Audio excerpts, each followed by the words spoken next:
9 de la mañana, 4 minutos en todo el país. Esto es Palermo Wuhan. Estamos hasta las 10 repasando una semana que fue muy intensa, muy intensa. Tuvimos un paro. Parece que hubiese sido ya hace como un mes el paro, pero no, fue hace 4 días nada más. También se empezó a discutir en el Senado la ley de bases, encontrando varios obstáculos. En resumen, lo que primero hay que marcar es que el envión que parecía haber tomado el gobierno con el triunfo en la Cámara de Diputados, inesperado incluso para ellos en los términos en el que se dio, le duró muy poco.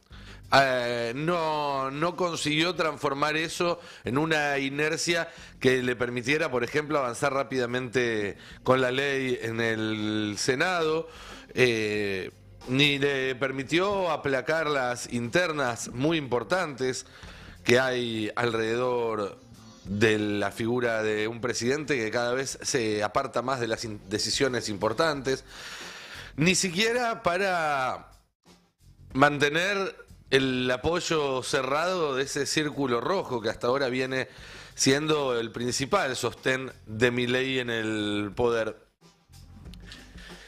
Lo que está pasando, a mi entender, después de 5 meses de gobierno, que es mucho y es muy poco. Digo es mucho en el sentido de que es una octava parte de un mandato presidencial, prácticamente.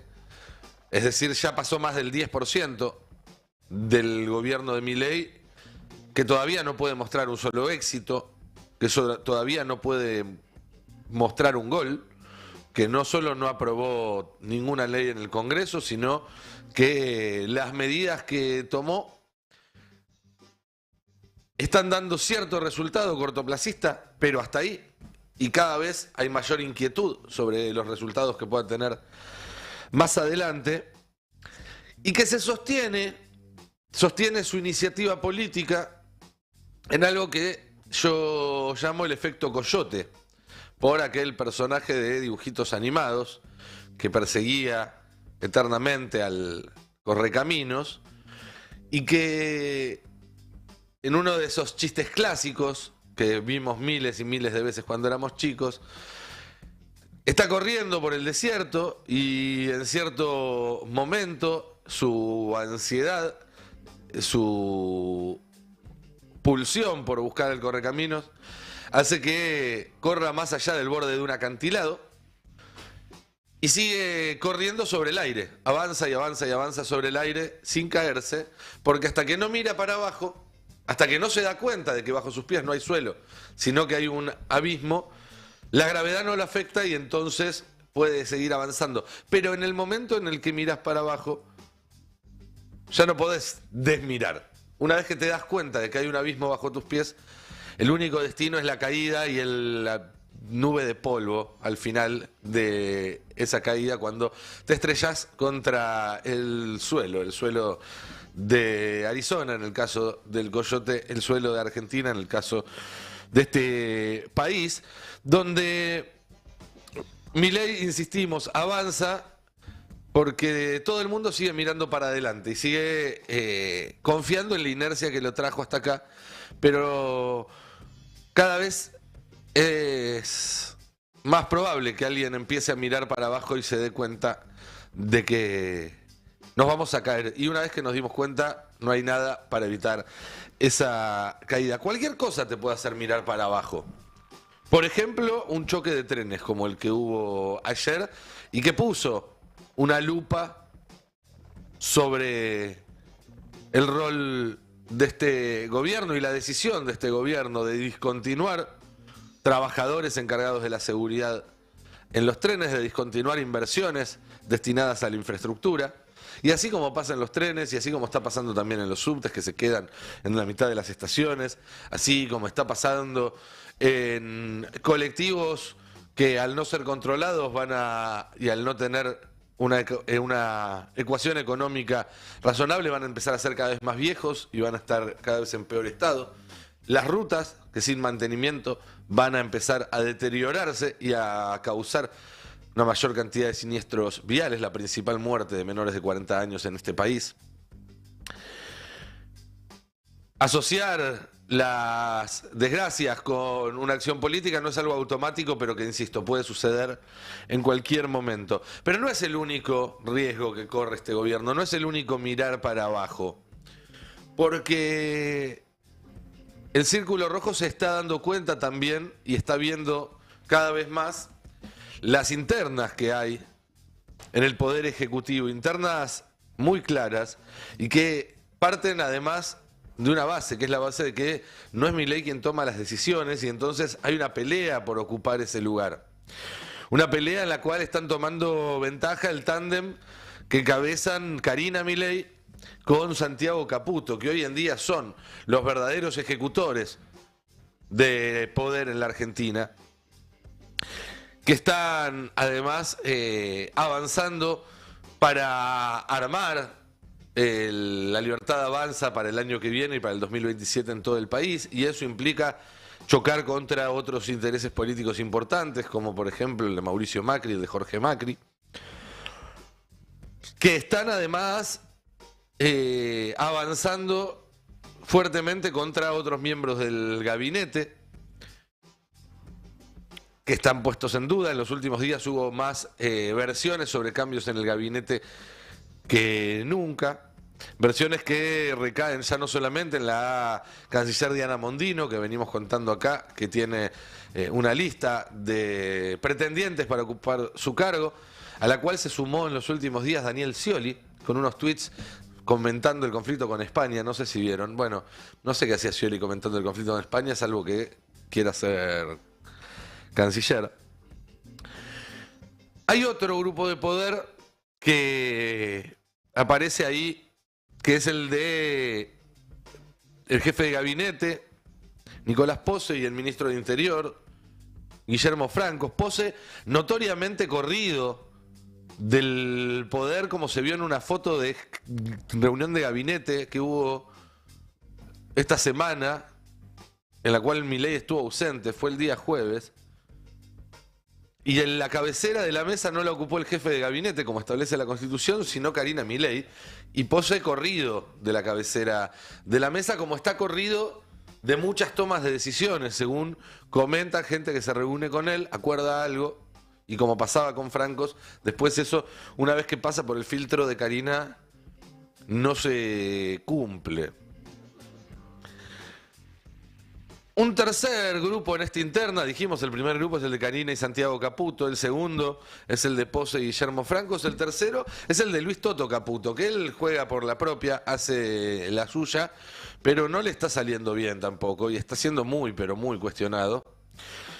Al punto de que salieron los trolls que maneja Santiago Caputo a desgastarlo esta semana, difundiendo versiones de su renuncia. Caputo, como Mondino y como Posse, también ya tiene aves de carroña sobrevolando su despacho, probándose el traje de ministro de Economía.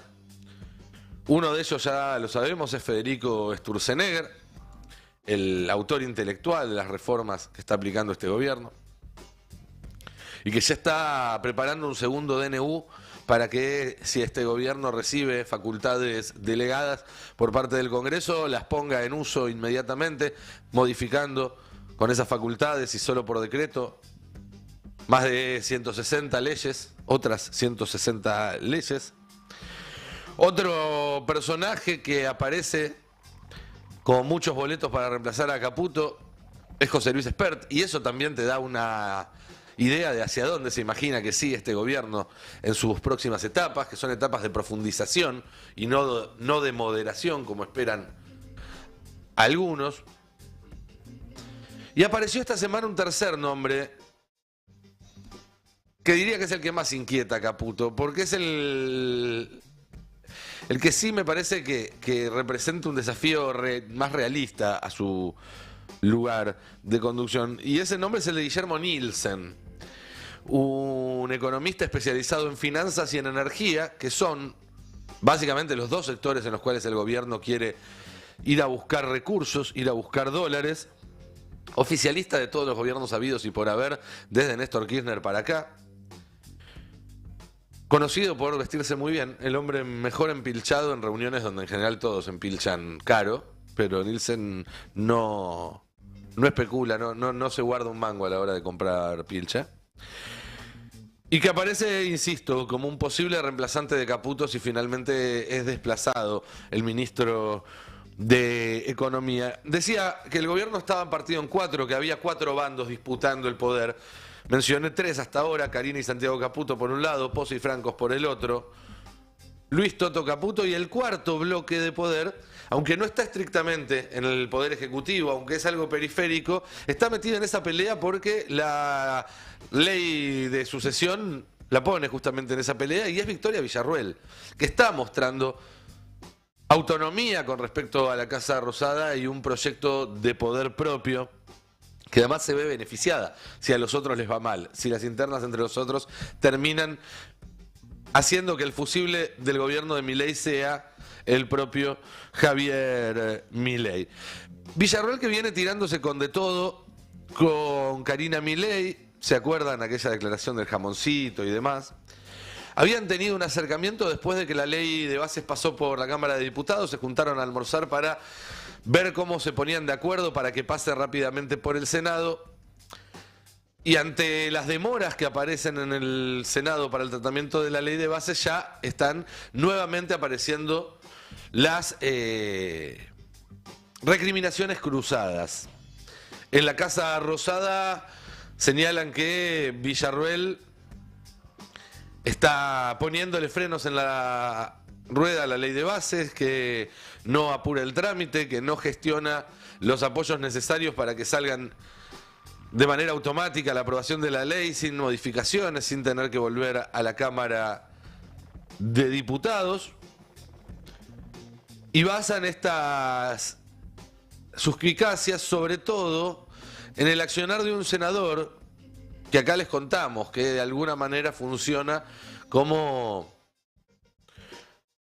representante de Villarroel en el recinto, que es el senador Juan Carlos Romero de Salta, que esta semana, cuando se empezó a discutir la ley de base en el plenario de comisiones, tuvo dos actitudes que encendieron todas las alarmas en el gobierno. Una, que fue uno de los que apoyó la moción, la decisión de incluir más oradores en el tratamiento en comisiones, de invitar a expertos en derecho laboral, a sindicalistas, a economistas, a empresarios, para que den su opinión sobre el proyecto, lo cual sin ninguna duda va a demorar el tratamiento, algo que el gobierno quería evitar y que Romero permitió.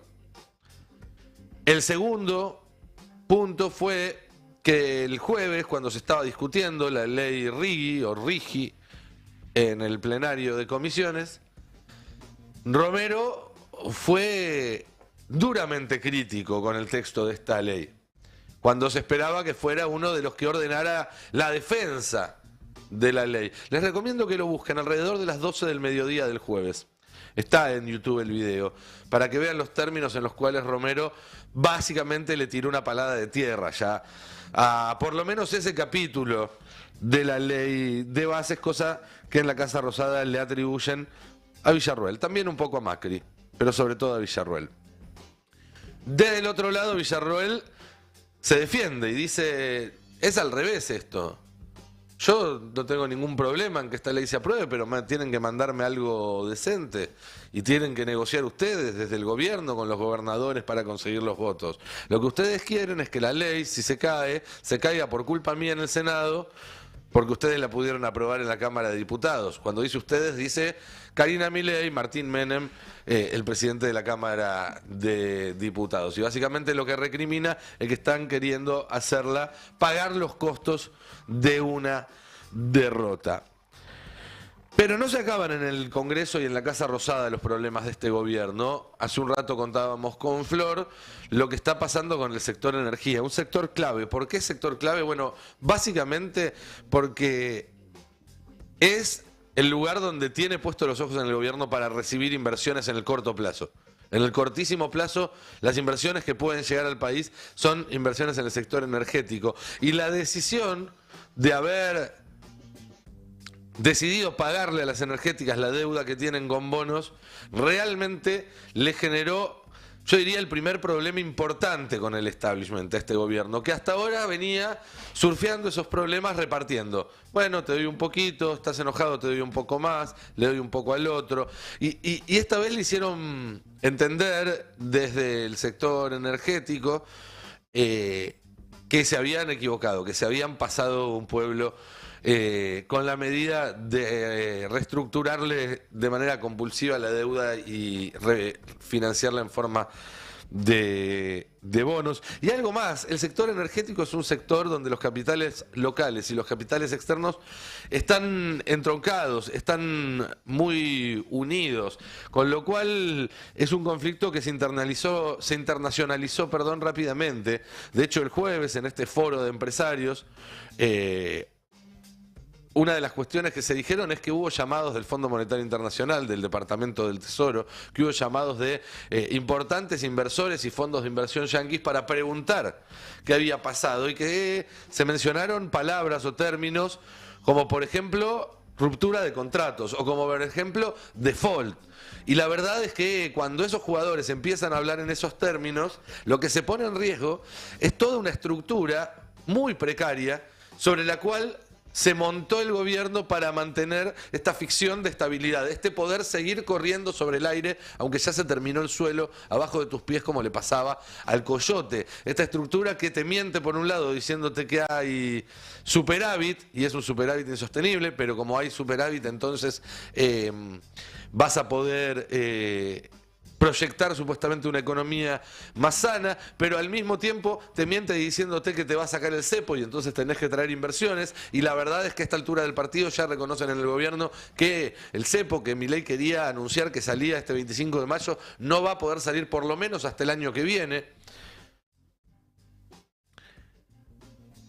Y es una ficción en la cual también te decían que en el Senado iban a tener los votos y en el Congreso iban a tener los votos para aprobar estas leyes que le daban cierta seguridad a los inversores. Es entonces una ficción donde si empieza a tironearse de los distintos lados va a quedar en claro que está descubierto por todas partes, que no hay déficit, que no va a haber salida del cepo en el corto plazo y que probablemente no va a haber una ley o una licencia política y social para que este gobierno haga lo que dice que viene a hacer. Y cuando todo eso empiece a quedar claro, es cuando va a empezar a quedar claro que no hay terreno ya bajo nuestros pies, sino que estamos sobre un abismo y lo único que va a quedar por delante es una caída vertical, es estrellarnos contra el suelo. Habrá que ver cómo resuelve Milei esta situación, pero lo cierto es que lo que falta, y esto lo venimos contando acá desde enero, es plata, son dólares. La única forma que tiene Milei de destrabar esta situación es recibiendo una cantidad importante de dólares, de fondos frescos del exterior. Y la verdad es que no está pasando. No está pasando porque el Fondo Monetario Internacional tiene un cartel en la puerta con la cara de Caputo que dice: esta persona roba queso cremoso. Porque cuando Caputo va a pedirles plata al fondo, a los fondos de inversión, lo miran y le dicen: sí, ¿sabes qué? Todo muy lindo lo que nos contás, pero nosotros ya metimos un montón de plata en la Argentina y nos quedamos trabados y perdimos como locos. Y el tipo que vino a decirnos que invertamos en ese momento se parecía mucho a vos. De hecho, tenía tu misma voz, y tenía tu mismo rostro, y tenía tu mismo nombre. ¿Vos no tendrás algo que ver con aquel Luis Toto Caputo que ya nos engrampó hace 5 o 6 años? Y entonces cuando no consiguen plata en Estados Unidos van y miran a los grupos inversores del mundo árabe, por ejemplo. Y cuando van a tocarles la puerta, le dicen: che, pero ustedes no estaban alineados. Este no es el presidente de ustedes, el que está envuelto en una bandera de Israel. Ustedes no están alineados con un país en el que nosotros estamos en conflicto y no hicieron de eso el eje más importante de su política exterior. Y entonces, cuando no consiguen plata allí, van a China a pedir la plata. Y los chinos dicen: pero disculpen, Ustedes no son los que tienen a Diana Mondino de canciller. Ustedes no son los que tienen de presidente un tipo que sigue diciendo, porque la semana pasada volvió a decir en una entrevista, que somos todos asesinos. La plata no aparece, van a pedírsela a buscar las inversiones que había cerrado el gobierno anterior con Petronas, por ejemplo, en gas licuado, lo charlábamos recién con Flor.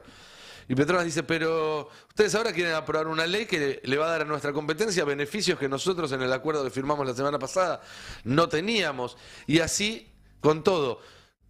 A este gobierno le faltan dólares y la falta de esos dólares es por culpa justamente de cada una de las acciones que está tomando este gobierno. No por una pesada herencia, no por lo que hizo Massa, no por lo que hizo Alberto, no por lo que hizo Cristina, sino por lo que hizo este gobierno y en todo caso por lo que hicieron las jetas que están en este gobierno la última vez que gobernaron y se gastaron todo el crédito, quemaron la tarjeta. ¿Cuánto puede durar esto? Bueno, insisto de nuevo, con el efecto coyote. Mientras nadie mire para abajo y se dé cuenta que abajo de los pies está el abismo, vamos a poder seguir corriendo hacia adelante. El país va a seguir corriendo hacia adelante. Pero en algún momento vamos a mirar para abajo y vamos a ver que solo nos queda una inmensa caída. Porque hay una regla más que tiene, un corolario que tiene el efecto coyote, que es que correr arriba del aire te puede servir para avanzar unos metros, pero nunca, nunca, nunca para llegar del otro lado.